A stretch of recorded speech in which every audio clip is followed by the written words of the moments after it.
Hola Trotamundos, bienvenidos, bienvenidas a Un Gran Viaje. Soy Pablo Strubel, autor de la web y el libro Cómo preparar un gran viaje y organizador de las jornadas de los grandes viajes. Y en este podcast quiero compartir la experiencia y aprendizajes de gente que ha hecho increíbles viajes de varios meses o años. ¿Empezamos?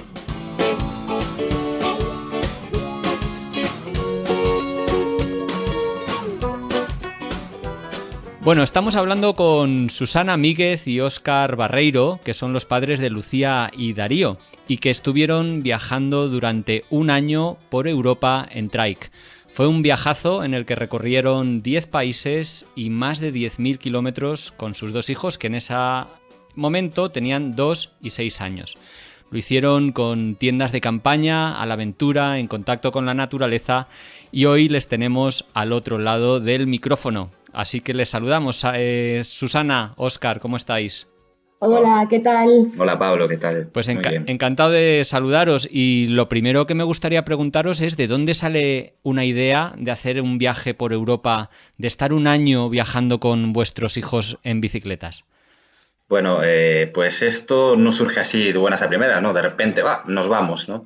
La idea fue un progreso, es decir, desde que empezamos juntos, pues nos gustaba la naturaleza, nos gustaba salir, pero bueno, no éramos ciclistas tampoco de hacer muchos kilómetros ni nada parecido, simplemente nos gustaba.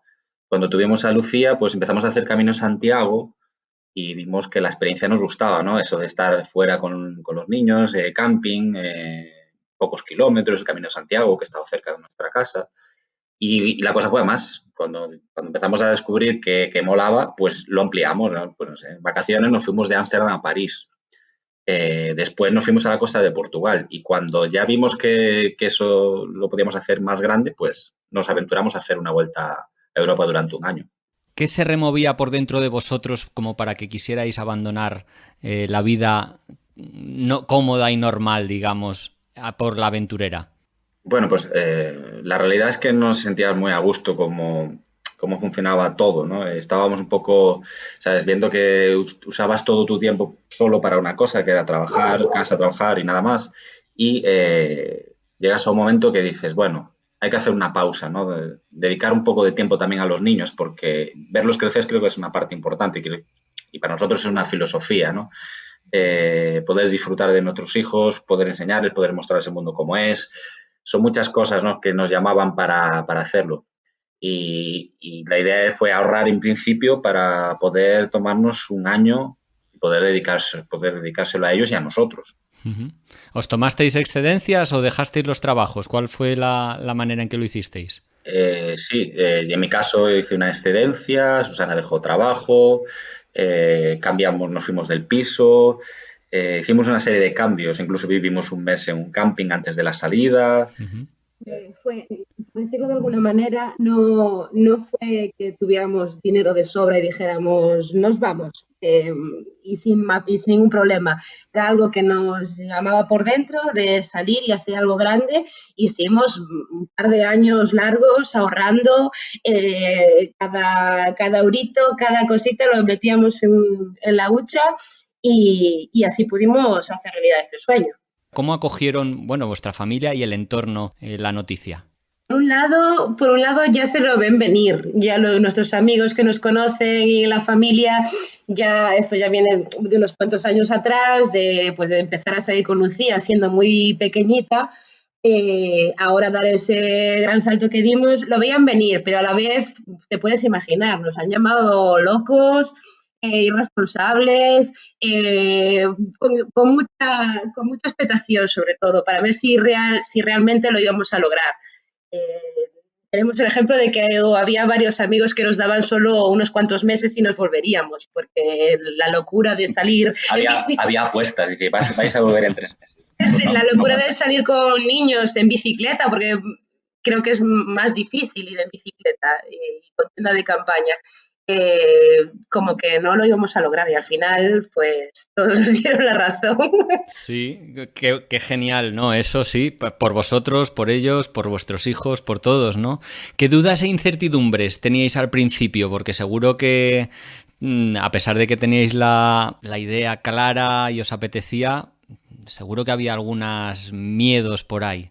A ver, partíamos de la base de que al ir solo, entre comillas, a Europa, estábamos más o menos al lado de casa por el tema de la salud, me refiero, que cualquier cosa que nos pudiera pasar es la mayor preocupación que creo que teníamos y nuestras familias y amigos.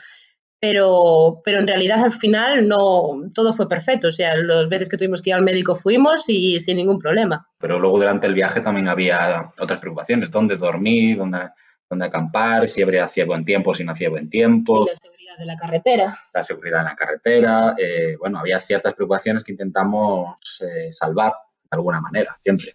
Muchas de ellas supongo que con la experiencia, ¿no? Esas se van aprendiendo en la ruta. Pues la verdad es que aprendimos muchísimo en ruta, porque de lo que sabíamos a lo que vivimos durante el viaje y la ruta, pues hay un gran avance. Es decir, no sabíamos, por ejemplo, cómo decidir bien dónde acampar. Aprendimos a los pocos kilómetros cuáles eran los mejores sitios, ¿no? Que pasando los días ya te vas dando cuenta, bueno, mejor alejado de las ciudades o buscar sitios apartados, ¿no? Para acampar, porque nosotros hacíamos acampada libre muchas veces. Y luego a organizarte, sobre todo, cómo va la organización con niños en una tienda de campaña día a día. Eso es vital, ¿no? Y con niños tan pequeños, porque recordamos que Darío hizo los 3 años en el viaje. Se marchó con 2 años y medio y con 3 años y medio volvió. O sea, era muy pequeñito, pero un campeón. Sí, se adaptó. La adaptación de ellos es quizás más grande que la nuestra propia. Es decir, tenemos que ver qué es lo que avanzamos nosotros y lo que avanzaron ellos. Es impresionante lo bien que se adaptan los niños a circunstancias tan diferentes. Me hace gracia yo no tengo hijos, pero me hace gracia esa reflexión porque no puedo estar más de acuerdo por lo que escucho en muchas familias viajeras, que parece que los adultos tenemos muchos miedos por los hijos, por cómo van a llevar el viaje, cómo van a llevar el regreso, y en el fondo son quienes mejor se adaptan a todas las situaciones, quienes hacen amigos más fácilmente, quienes se comunican sin necesidad del idioma, ¿no? No sé si confirmasteis esto en ruta. Sí. Totalmente, vamos, totalmente. Aparte, partíamos de que, por ejemplo, Lucía, que ya tenía 6 años y pico, es una niña especialmente tímida y hizo un montón de amigos en todos los idiomas. El idioma no fue un problema para ellos, para poder jugar y relacionarse con los demás niños.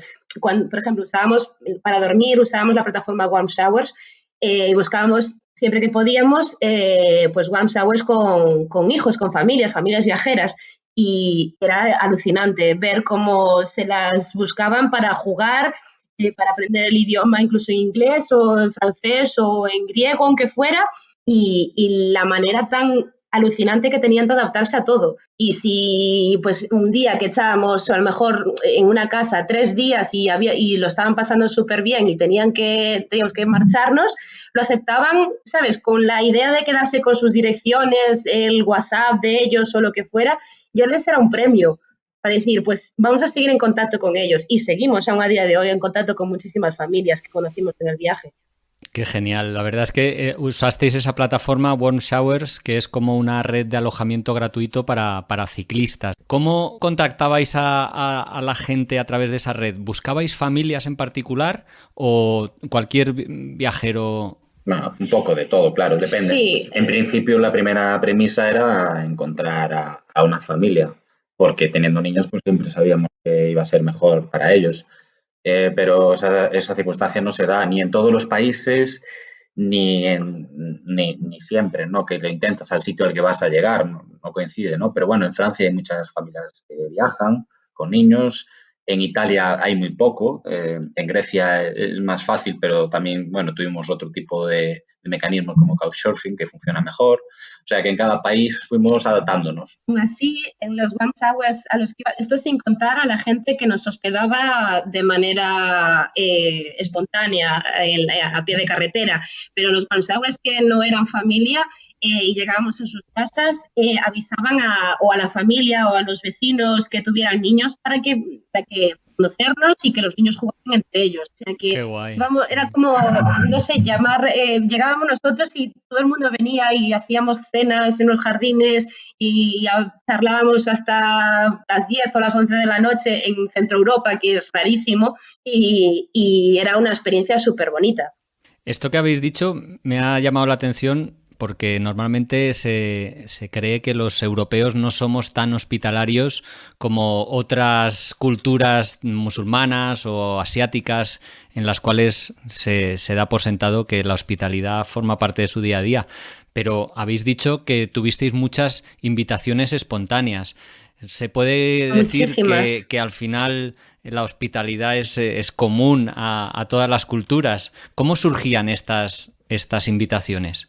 Ponemos el ejemplo de Italia, ¿no? Que estábamos, se hacía de noche y no sabíamos que era un día festivo, era el día 1 de noviembre y resulta claro, que ese día está todo cerrado. Incluso en las iglesias donde solíamos preguntar para poder dormir en Italia, que es muy, muy, muy posible, pues ese día estaba todo cerrado, no nos contestaban ni en las alojamientos, no nos contestaban al teléfono y se empezó a hacer de noche y claro, no teníamos dónde dormir en medio de una ciudad que había que salir de allí porque nos quedaba a lo mejor 20 kilómetros más pedaleando y estábamos cansados y estábamos ya parados allí al lado de una iglesia y de repente se acercó una chica y nos dijo, ¿qué queréis? Y dijimos, bueno, estamos buscando dónde dormir y ya no hace falta hablar nada más, veniros conmigo, nos dijo que fuéramos y nada. Así surgió, fue como justo lo que necesitábamos en ese momento, apareció. Sí, la verdad es que ese día fue bastante entre raro y asombroso porque ella y sus amigos primero nos querían dar dinero y nosotros, no queremos solo un jardín o un terreno para poder acampar, pasar la noche y continuar. Y nos llevó a un apartamento que tenía ella y sus amigos de estudiantes y dejamos las cosas en casa de su madre y nos fuimos a dormir al apartamento. Pero así como estas hubo muchas, de ir por una carretera en el centro de Grecia, que solo había camiones, era una zona muy industrial y la gente dejarnos las botellas o las botellas de agua para poder continuar. Esto fue, pero todo el año, o sea, durante todo el viaje. Daba igual el país. Nos veían con los niños y con todas las alforjas y cargados hasta arriba y solo recibíamos brazos abiertos, solo recibíamos cosas buenas. Y fue, es que para mí fue algo que no olvidaré jamás. Claro, además el hecho de ir con vuestros hijos, yo creo que quita todos los miedos y prejuicios que pueda tener alguien, ¿no? Si los tiene, hacia dos ciclistas que aparecen por ahí y de repente aparece una familia, dan ganas de ayudar y de acoger, porque no crees que vayan a hacer nada malo, ¿no? Sí, exactamente, representa eso. Sí, totalmente. Hubo un día en Grecia que preguntamos en el ayuntamiento, hacía un frío, creo que era enero, febrero, una cosa así. Un frío, pero debíamos estar cerca de los 0 grados y un viento horrible. Y una pareja nos paró a mitad de la carretera y dice, ¿pero a dónde vas? Y como que íbamos a una ciudad, era bastante turística. Y preguntaron en el ayuntamiento que ellos van a ayudar. El ayuntamiento nos dejó un local social, no sé cómo llamarlo, así como una casa del pueblo, donde podíamos pasar la noche. Cuando ya estábamos instalados en ese local social, vino esa pareja con la que hablamos la primera vez y nos vino a traer una bolsa de comida, de queso, de chocolate, de chucherías para los niños. Y dice, ¿queréis venir a lavar la ropa a casa y tomamos algo? Fuimos. Cuando estábamos acabando de tomar algo, de lavar la ropa y de ducharnos, dice, vamos a dormir aquí. Bueno, te puedes imaginar, en vez de dormir en el suelo, en un local social, estábamos durmiendo ya cada uno en su cama y nos pasamos 2 noches en esa casa. Fue alucinante. Qué lujo, sí. Me he dado cuenta que hasta ahora no hemos hablado de vuestra ruta, que empezó en España, siguió por Francia y entrasteis en Italia. Y en Italia, si no me equivoco, en los meses más fríos, noviembre, diciembre, parasteis una temporadita a hacer un voluntariado, o 2 voluntariados, si no me equivoco, en Brindisi y Bari. ¿Por qué hicisteis esto y cómo planteasteis hacer un voluntariado en ese momento? Bueno, lo que estábamos buscando es una solución para estar durante un mes más o menos parados y sin gastar mucho, claro, atendiendo al presupuesto. Entonces, la mejor opción que encontramos es pues Workaway, que es una plataforma para hacer ese tipo de voluntariados. Cuando íbamos de camino hacia Italia, en Francia, ya iba mandando correos a la página a todos los usuarios que nos pudieran interesar en la zona sur de Italia. Y por fortuna, cuando ya estábamos en Italia, nos contestaron en Brindisi y allí, pues, allí hicimos un voluntariado en una asociación que se encargaba de, bueno, pues de varios apartados, sobre todo con la gente más necesitada. Se basaba sobre todo en el cuidado a personas que eran rescatadas en el Mediterráneo, a mujeres maltratadas y a niños huérfanos. Entonces ahí estuvimos un mes, bueno, colaborando tanto ayudando en la casa, que era una masería enorme, como haciendo actividades con los niños y con las mujeres. Y después de ese tiempo nos regresamos a Bari porque en nuestra ruta habíamos conocido en una iglesia a un cura y nos había dicho que teníamos la opción de ir para allí si queríamos. Y también nos pareció buena idea porque nos ofrecían de todo, incluso nos querían hacer la comida, que tuvimos que decir que no, que nosotros nos encargábamos de nuestras cosas.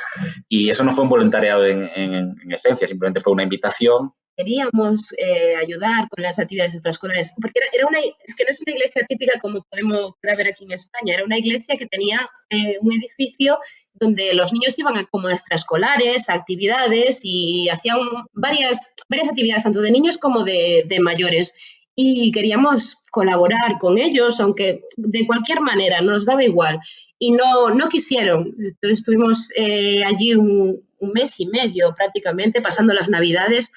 Y fue muy divertido, porque además estuvimos pasando las Navidades con unos cicloviajeros muy peculiares. ¿Con quiénes estuvisteis? Estuvimos con Pablo Calvo de Baicanine y con Álvaro Neil. Anda, qué casualidad, ¿no? O bueno, no sé si fue casualidad. Sí. También fue una casualidad, sí. Porque, bueno, a Álvaro lo seguía desde hacía bastante. Había leído uno de sus libros y cuando puso un mensaje en Twitter se me ocurrió contestarle. Estaba en Creta, que llovía mucho, y le dije yo medio en broma, bueno, pues si quieres, pásate por aquí, que aquí no llueve tanto y no vas a estar tan mal. Pero la casualidad hizo que sí, que tenía planes de venir hacia arriba, hacia el norte, y que al final cambió los planes completos y acabó apareciendo allí y estaba en contacto con Pablo Baicanini y también yo les conseguí alojamiento allí porque tenían esas habitaciones, pues nosotros teníamos 2 y le dije a don Miquel, el cura que regentaba el sitio, y dijo, sin problema, pueden venir para pasar las Navidades. Y así fue. Pasamos un fin de año y una noche de Reyes, vamos, de locos. Familia cicloviajera, un payaso que anda en bici, porque Álvaro estaba terminando su vuelta al mundo. Estaba ya para regresar y acabar el año siguiente. Y Pablo estaba en Albania, creo, y con Laia, que también viajaba con su gato. Qué gracia, sí, sí. Oye, precisamente hablando de bicicletas y cicloturismo, no os he preguntado por vuestras monturas. De hecho, no fuisteis en bicicleta o fuisteis en unas bicicletas muy especiales que se llaman trikes. ¿Cómo es esa bicicleta? ¿Es como un triciclo enorme? Sí. A ver, es una bicicleta de 3 ruedas. Entonces, la manera de ponerte en ellas es reclinado. Un asiento en el que directamente te sientas, te reclinas y llevas los pedales por delante. Para viajar, yo creo que es uno de los mejores que hay. Hombre, si vas a hacer rutas muy de montaña, aunque ya han subido han ido por Nepal con esto, o sea que no tienen problema porque suben perfectamente. Pero es una bicicleta muy cómoda para hacer cicloturismo y para hacer cicloviajes, ¿sabes? Y pienso incluso que se puede hacer lo que quieras. Entonces, esta bicicleta, pues, era como para nosotros la mejor herramienta para hacer este tipo de viajes. Si no me equivoco, es como la describes, es una bicicleta muy baja en la que hay un asiento, los pedales van por delante, o sea, vas sentado con los pies estirados delante y ¿tiene manillar o cómo se conduce? Sí, tiene 2 ruedas delante y una detrás y justo al lado del asiento, pues, bueno, tiene un sistema que le permite girar, que es como un sistema de un coche, es decir, llevas el manillar como una bicicleta, pero va cruzando por debajo y lo que hace es girar las ruedas. Ya, ¿y la carga dónde la lleva? ¿La llevabais detrás? Bueno, la carga y a vuestros Sí, hijos. ¿Dónde iban? Sí, ahora, claro, en la rueda de atrás llevaba las alforjas, incluso una alforja encima del portabultos y luego tuvimos que inventarnos un sistema para poder anclar los remolques de los niños, porque los remolques de los niños tampoco son los remolques de 2 ruedas, son un remolque de una sola rueda, con un asiento también para ir muy cómodo, que se llama Wihu, y con pedales, por cierto, los remolques llevan pedales, y se anclaban a través de un sistema que ideamos nosotros anclado a la parte de atrás del asiento. O sea, gráficamente, no sé si queda bien descrito, pero para que se haga una idea, ¿no? Trike, un tubo donde se enganchaba el remolque, un asiento y más alforjas para los niños, porque los niños también llevaban en la rueda de atrás suya, llevaban más alforjas. ¿Cómo es el día a día de un día a día típico vuestro, pedaleando con vuestros hijos? ¿Ellos no se cansaban de estar sentados durante horas detrás o hacíais jornadas más cortas? ¿Cómo es un día a día? De primeras el ritmo lo marcaban ellos siempre. Si ellos en el momento en el que estaban cansados o también el clima, pero básicamente el ritmo lo marcaban ellos y aún así hacíamos muchísimas paradas, pues por la mañana desmontar la tienda, desayunar, ponernos en marcha, buscar un supermercado para poder comer porque comprábamos día a día, buscar el supermercado para comer ese día, ya buscábamos un sitio con mesas o un parque, un sitio que puedan ellos poder jugar un buen rato, mientras nosotros recogemos ya la comida, pedalear otro poquito por la tarde y ya mitad de tarde ya estamos pensando dónde vamos a dormir.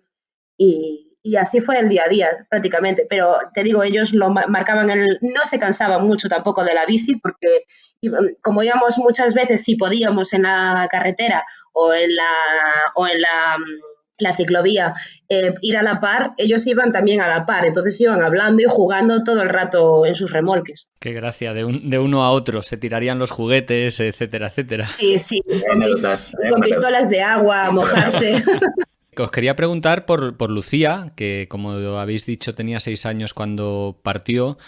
¿Cómo lo hicisteis con la escolarización? Porque si no me equivoco, a partir de esa edad es obligatoria. Bueno, tenemos una suerte que hemos comprobado en este año que España es uno de los pocos países en Europa que lo permiten, creo que con Francia y 3 o 4 países más, que se puede estudiar a distancia. A través del Ministerio de Educación hay un programa que se llama CIDEAP, que puedes pues estudiar igual que en una escuela presencial, pero a distancia.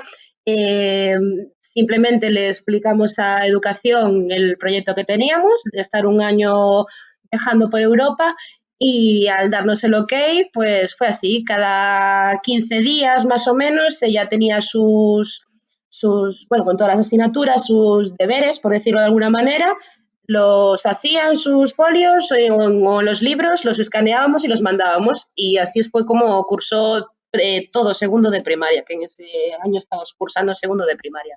¿Y teníais que dedicarle un tiempo al día a hacer deberes con ella? ¿Vosotros erais los profesores? Sí, a ver, no había como una hora, porque realmente en segundo de primaria pues no había, sabes, mucha demanda de actividades, ejercicios, y aparte que no era mucho, era una vez cada 15 días. Nos sentábamos a hacerlos una vez a la semana o 2 veces a la semana, pero lo más importante es lo que estábamos enseñándole día a día en el camino, es decir, lo que ahí íbamos aprendiendo día a día, porque, por ejemplo, en Italia prácticamente acabaron hablando italiano entre ellos al jugar. En geografía acabaron entendiendo, sobre todo Lucía, claro, acabó entendiendo las dimensiones de lo que estaba recorriendo, de lo que grande que es Europa, lo grande que son los ríos, entender cómo de largo es el Danubio. Ese tipo de detalles son vivencias muy, muy personales que a la postre son las que le hacen comprender mucho mejor la realidad, ¿no? Entonces yo creo que hubo otro tipo de educación alternativa. Claro, nosotros también nos implicamos en eso, sabíamos que esto iba a pasar, entonces ahí nos esforzamos, ¿no? Llegar a Italia, explicarle antes ya el Imperio Romano y estar ya en la propia Italia, en Roma, por ejemplo, e ir a visitar pues todas las ruinas y explicarle las cosas. En Atenas lo mismo, cuando fuimos a la Acrópolis, es decir, fue como un aprendizaje más vivido, ¿no? en Sí, directo. sí, in situ, claro. Así las experiencias tienen que permear muchísima más, ¿no? Permanecer mucho más en la retina.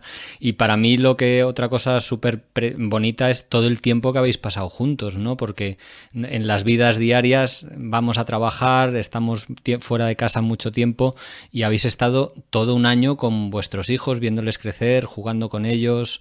Esto no tiene precio, diría yo. Sí, totalmente, totalmente. Y sí, nosotros quisimos, uno de los motivos principales de hacer este año sabático, entre comillas, fue poder pasar mucho tiempo con ellos. Digo que también hubo tiempos de decir, son 24 horas, un año entero, pero a la vez es un aprendizaje. Y entre ellos dos lo han vivido. Tuvieron que entenderse, tuvieron que adaptarse el uno al otro, a sus medidas. Para mí fue lo más bonito que hemos vivido, de pasar tanto tiempo y viviendo tantas cosas tan rápido, fue alucinante para mí.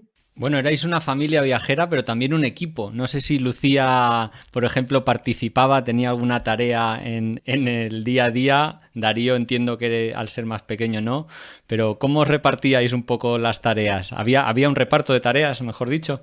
Íbamos viendo un poco sobre la marcha, sí Sí, que nos ayudaba pues para cocinar, pues picar las verduras o preparar la mesa o organizar la tienda de campaña con el saco y cada uno su almohada. Sí que a la larga sí que se van adaptando a eso, es como la nueva normalidad para ellos. Y sí que se vio, incluso Darío con 3 años, vamos, un experto en montar tiendas de campaña. Eh, a veces pensamos que los niños no son capaces de hacer según qué cosas hasta que están en la situación. Y lo he comprobado, o sea, el pequeñajo con 3 años se montaba la tienda de campaña prácticamente solo y ya se ponía a picar también las zanahorias las cebollas como un experto, ayudaba a cocinar y también se preocupaba de no perder sus juguetes, que eso nos costó un poco más. Porque al principio le hacía muchísima gracia ir tirando los juguetes y los calcetines y las chanclas por el camino.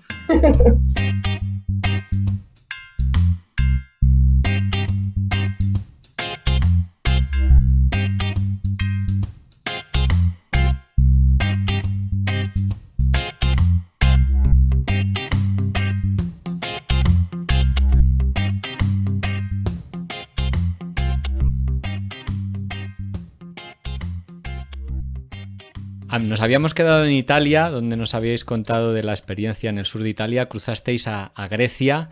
¿Cómo llevasteis el tema del invierno? ¿Fue un acierto ir por el Mediterráneo durante los meses de invierno antes de ir hacia el norte, por Serbia, Hungría, Austria, siguiendo el Danubio? sí, a ver, fue un acierto y al mismo tiempo creo que nos adelantamos en el clima, es decir, porque al final en enero estábamos en Grecia y claro, considerábamos, bueno, pues no era tanto frío, pues no, sí, hace frío y lo notamos.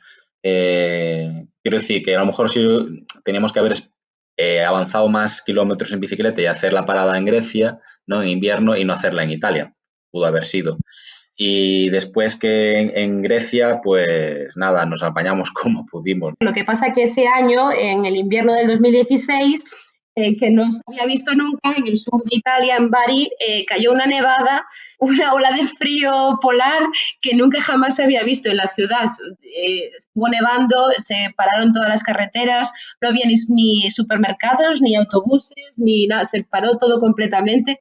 Fue muy gracioso porque dices, jolín, pensamos de que en el sur de Europa no iba a haber un invierno tan duro y al final sí lo fue. Pero bueno, sí que en Grecia, al estar enero, febrero, hacía bastante frío, pero Grecia fue el descubrimiento para nosotros en cuanto a hospitalidad. Luego lo que más costó es que, claro, íbamos avanzando hacia el norte según avanzaba el tiempo, es decir, íbamos avanzando en febrero, subiendo. ¿Qué ocurría? Que aún no se había ido el invierno del todo y hasta cuando llegamos a Austria nos nevó una tarde, nos llegó a nevar también. Es decir, que íbamos en busca del frío casi. Pero bueno, nos adaptamos y lo superamos, porque tampoco era que hiciera frío siempre. Es lo que decíamos antes, al vernos la gente, al ir con todas las alforjas y los niños, la gente nos abría las puertas de sus casas prácticamente todos los días. Supongo que pedalear por el Danubio debió ser un placer, ¿no? Porque es, si no me equivoco, una ruta cicloturista muy bien equipada y muy llana, porque pedalear yo no sé cuántos kilos llevabais cargando, pero debíais ser un buen tráiler sobre ruedas.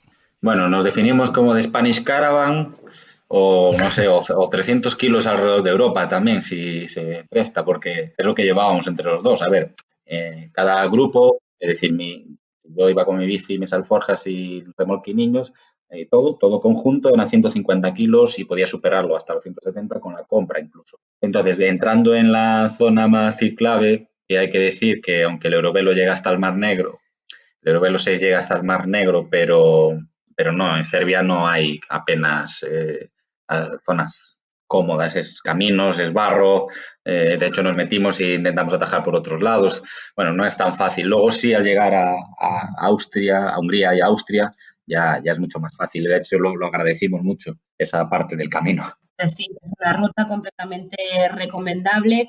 Entre lo bonito que es, lo cómodo que es para pedalear, es una pasada. Y una recomendación, mejor hacer el Danubio pues de este a, bueno, de oeste a este, porque acompaña el descenso del río. Nosotros íbamos siempre subiendo poquito a poco. Alguien que esté escuchando esto y empiece a soñar con algo parecido, ¿cuánto dinero debe ahorrar? ¿Os gastasteis mucho? A ver, si una buena referencia es saber cuánto se gastaba más o menos por día. Pues eran unos 25 euros día, porque fue nuestro cálculo. Durante un año hicimos 25 euros día. Entonces, pero también tuvimos mucha ayuda. Hubo gente que nos dio comida, hubo gente que nos pagó incluso el billete de ferry o etcétera. Hoteles, albergues, ayuntamientos que nos pagaron hoteles, sí. Aquí hubo una serie de extras que hay que tener en cuenta. Pero bueno, más o menos lo mínimo, quiero decir que nosotros fuimos con lo mínimo, fuimos muy justos. Es que también tiene que ver hasta qué punto estás tú dispuesto a renunciar a cosas. Es decir, nosotros partíamos de la base de que íbamos a dormir en tienda de campaña en cualquier lado, de acampada libre. Y si no, pues tirábamos de warm showers o couchsurfing. Entonces, nuestro presupuesto solo era para comer las comidas del día. Entonces, por eso es un presupuesto tan bajo. De ahí es el tema de que a qué estás dispuesto a renunciar. Yo entiendo que hay gente que no es capaz de acampar libre o que si no va a un camping o a un hotel no lo concibe, pero de ahí partimos nosotros. Habría que hacer como una especie de esquema diciendo, bueno, pues si quiero ir en plan solo gasto para comer, 5 euros día me pueden llegar, puede haber una variación, pero si quiero ir asegurándome y durmiendo en albergues, campings y demás, pues tengo que doblar el presupuesto. Así. También es cierto que no es lo mismo merendar o comer en los países de los Balcanes que hacerlo en Austria. La compra sube o baja, pero bueno, para hacer las 5 comidas del día, el presupuesto diario fue ese. Y también, o sea, no tuvimos problemas. La verdad es que es bajísimo, ¿no? El importe que habéis dicho era por los 4, supongo. Entonces, dividido por los 4 por un mes, no sé si salía 150 o 200 euros, ni siquiera. Vosotros también, de todas maneras, creo que buscabais mucho el contacto con la naturaleza, la acampada libre, que era parte un poco esencial del viaje, si no me equivoco. También partimos de que al ser de aldea, meternos nosotros en una ciudad es algo agobiante. Entonces siempre buscamos la naturaleza y estar en los bosques, y el río Danubio nos dio muchísimo juego porque a las orillas del río hay mucho bosque y te puedes meter para adentro. Pero también a la vez de buscar esa naturaleza, también buscábamos conocer que realmente fue así, el conocer tantísima gente como conocimos de manera espontánea y de hacer amigos prácticamente en cada ciudad donde dormimos. Hay una parte de querer volver a la naturaleza, ¿no? De estar en contacto con la naturaleza te ayuda a sentirte mejor, en definitiva. Y aparte es una manera también de aprender, sobre todo a los niños les gusta estar mucho en la naturaleza y es una manera que pudieran aprender muchas más cosas. Os iba a preguntar, antes de partir, comentabais que os preocupaba un poco el tema de la salud y demás. ¿Tuvisteis algún problema serio? Ahí hablo yo porque la única que tuvo problemas fui yo. Vaya. En Brindisi o en Bari, no, en Brindisi. Tuve que ir al hospital, me dio una infección de orina hemorrágica y tuve que ir al hospital y sin ningún problema. Y luego en Budapest también tuve que volver al hospital y no hubo, vamos, ningún problema. Los niños, te he de decir que salvo 2 días de Darío, que tuvo 2 días de fiebre y así malestar, que llevamos nuestro botiquín con el apiretal, el Dalsi y todo eso, no tuvimos ningún problema, ninguno. Qué guay.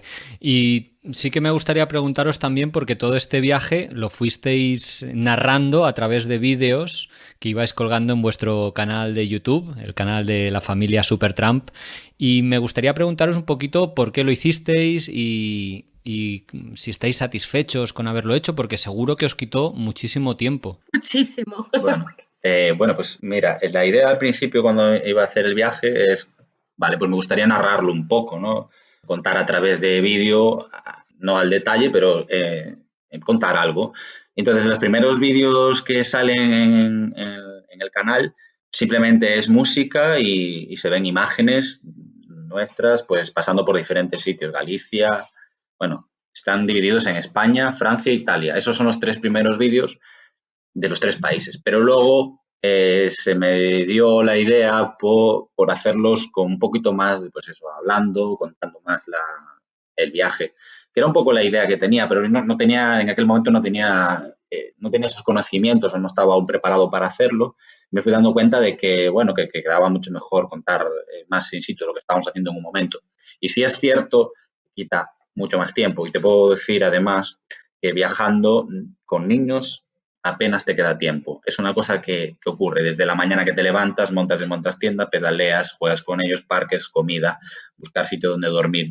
Y al día siguiente estás todo el día haciendo cosas, compartiendo tiempo con ellos y no te queda más tiempo que a lo mejor a la noche 1 hora o 2 horas o incluso más, depende de cuánto tiempo hayas dejado de hacer el vídeo. Si pasan una semana y has grabado toda la semana vídeos y vídeos por donde pasaban y cosas que te ocurrían, cuando llega el día de montar todo y escoger la información y montarlo, pues vamos, te queda la noche para hacerlo. Pues una vez a la semana casi me quedaba una noche sin dormir. Y eso hay que añadirle que íbamos con un ordenador súper viejo, súper pesado y que casi iba mejor a manivela que él solo.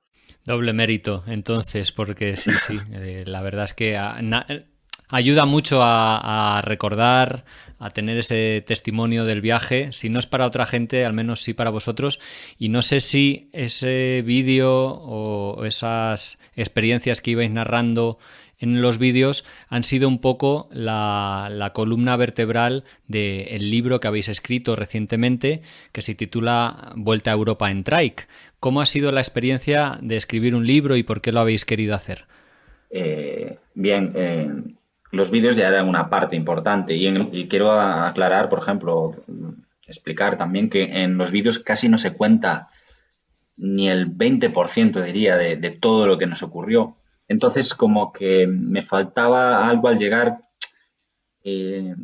Aparte ya tenía esa idea también, pero me faltaba algo al llegar para completar esa información de lo que fue un viaje, sobre todo en el que quería contar lo que es viajar con niños. Intenté que fuera así, ¿no? Que saliera contando qué ocurrió viajando con niños. Y la parte importante es eso, que somos una familia que viajaba alrededor de Europa con niños y todo lo que sucedía en este viaje.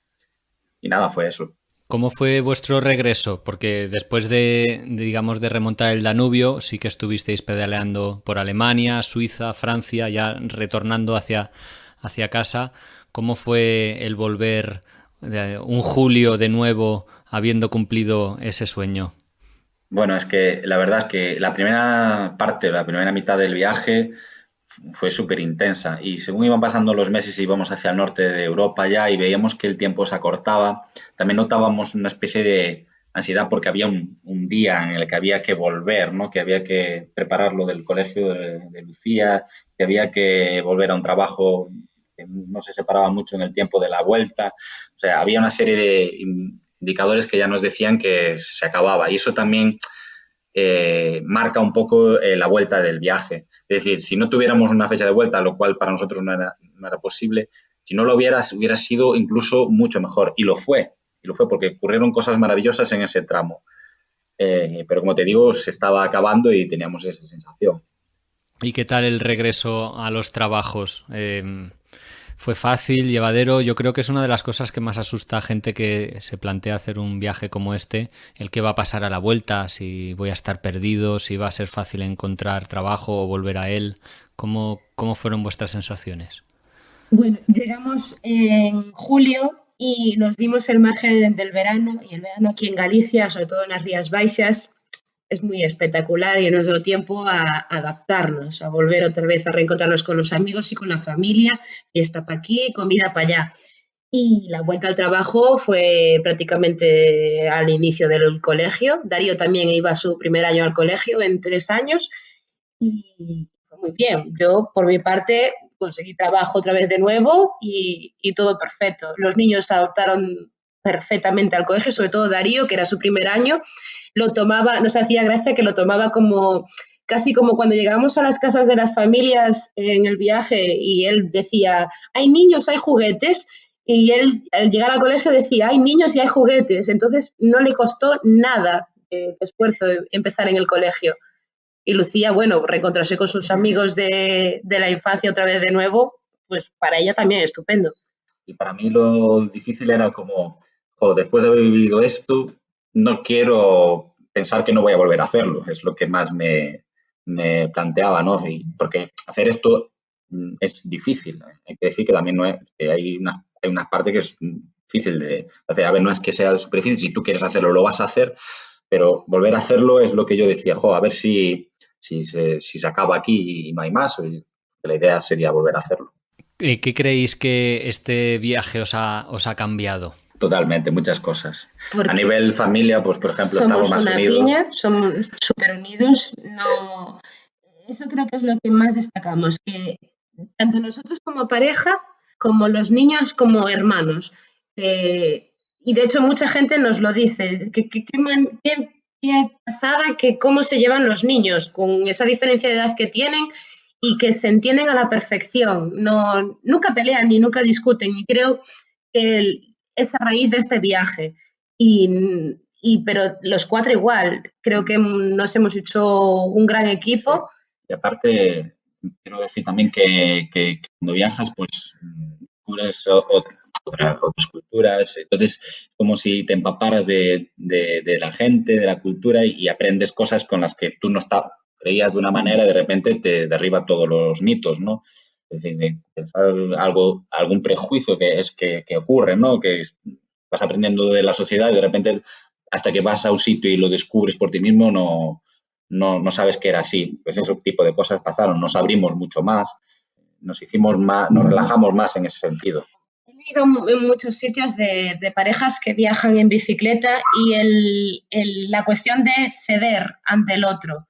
Y si lo añades a viajar en familia, siempre tienes que ceder. Es decir, tú tienes un problema hoy, en este momento, y no hay sitio para los egos ni para los reproches. Tienes que solucionar el problema en ese momento. Es decir, acampamos aquí o avanzamos 10 kilómetros más, con lo que eso supone. Es decir, el problema tiene que tener solución en ese día y lo que pasó antes ya da igual. Y esa manera de resolver los conflictos es lo que te hace crecer como pareja, familia o como persona individual. Y creo que ese para mí fue el mayor aprendizaje que tuve. Veo que habéis tenido tiempo para pensar y madurar todo lo que ha cambiado en vosotros en este viaje y me alegra mucho que lo compartáis. Muchísimas gracias. Y me quedaría por preguntaros, porque el tiempo vuela, como veis hablando con viajeros, ¿qué le diríais a alguien que está pensando hacer un viaje así, especialmente si es una familia, pero bueno, no necesariamente alguien que está indeciso, con miedo o que piensa que no está preparado? ¿Qué le podríais decir o dar consejo? Desde mi punto de vista, que soy una mujer muy cagona, no sé cómo decirlo, que tiene miedo a todo, he salido a dar la vuelta a Europa en bicicleta con mis 2 hijos pequeños. Y a pesar de que hubo cosas que te daban para echarte para atrás, en conjunto, durante un año, que solo parece mucho, pero a mí a la vez me parece poco, ha sido alucinante el nivel de superación personal que yo tuve como madre, como mujer y como pareja. Creo que eso no lo cambiaría por nada. Yo daría una serie de recomendaciones. Si alguien quiere ir a viajar, que empiece con pequeñas salidas. Muchas veces he hablado con algún padre o alguna madre y que uno quiere o el otro no, una de las dos partes. Y siempre le digo que pruebe a salir un día, que haga una salida y que eso les deje una base de experiencia para intentarlo más veces. Así fue como empezamos y lo que sirvió para después querer más. Tienes que descubrir realmente si eso te interesa, te gusta, pero luego que no es tan complicado como parece. Simplemente que las experiencias que vas a adquirir, la libertad, la sensación de compartir tanto con tu familia, con tus hijos, eso es impagable. Pues Susana, Óscar, el tiempo se nos acaba y sí que me gustaría que nos dijerais cómo podemos conseguir vuestro libro, cómo podemos seguir y obtener un poquito más información de vuestro viaje pasado y de vuestros viajes futuros, que tengo clarísimo que antes o después van a venir. Bien, pues el libro se puede conseguir de 2 maneras. Una es la página familiasupetran.com. Y la otra es a través de Amazon, que también lo tenemos en libro electrónico, así que se busca Familia Supetran, viajando con niños, Vuelta a Europa en Trike, y ahí aparece, o sea que tienen varias alternativas. Perfecto. ¿También redes sociales tenéis por ahí? Sí, bueno, estamos en casi todas, estamos en todas, ¿no?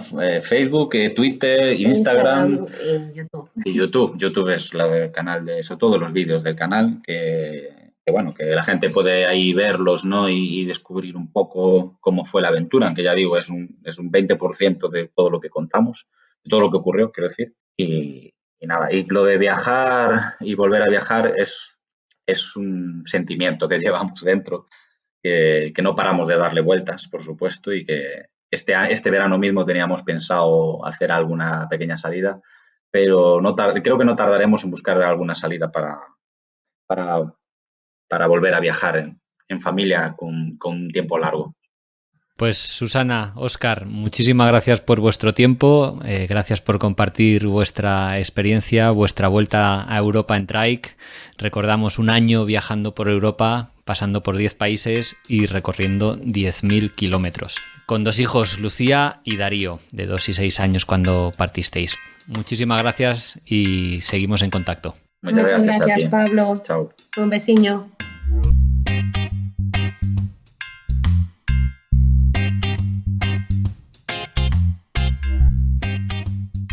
Y esto ha sido todo por hoy. Espero que hayas disfrutado con este podcast. Si te ha gustado y crees que a alguien le puede interesar escucharlo, por favor, compártelo, envíaselo.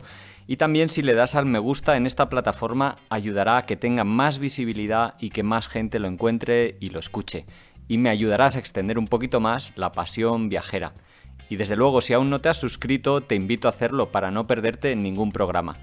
Si tienes comentarios, sugerencias, ideas sobre lo que has escuchado, no dudes en dejarlas en la plataforma desde la que escuches, o mejor aún, escribirlas en la entrada específica sobre este programa que hay en el blog de ungranviaje.org, donde además encontrarás todos los enlaces a las webs, libros y recursos que hemos mencionado en este capítulo.